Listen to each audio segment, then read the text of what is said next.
ગઈકાલે એક uncle ઓપીડીમાં report અને ચિંતા બંને લઈને આવ્યા. આવીને કહેવા લાગ્યા, સાહેબ આપણું ક્રિએટિન 2 થઈ ગયું છે, GFR ખાલી 20 આવે છે.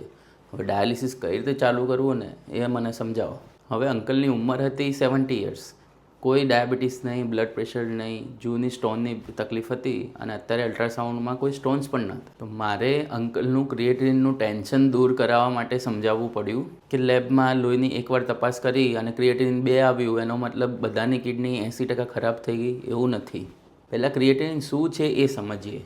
તો આપણા શરીરના સ્નાયુઓ રોજે રોજ જે કામ કરે છે અને તેના લીધે જે કચરો બને છે એ કચરાનું નામ ક્રિએટિનિન. બેઝિકલી કિડનીનું કામ છે કે ક્રિએટિનિન ફિલ્ટર કરવાનું. જેમ આપણા ઘરમાં ડેલી કચરો બને છે પણ સફાઈવાળા એ કચરો લઈ જાય છે અને આપણું ઘર સ્વચ્છ રહે છે.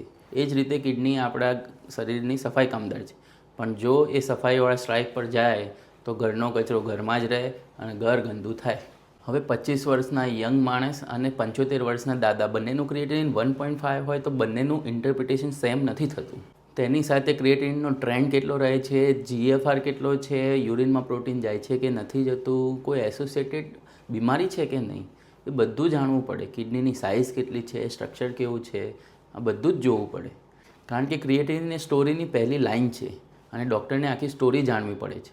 કારણ કે ડૉક્ટર ખાલી ક્રિએટિન ટ્રીટ નથી કરતા, પણ ક્રિએટિન શેના લીધે વધ્યું એ બીમારી ટ્રીટ કરે છે.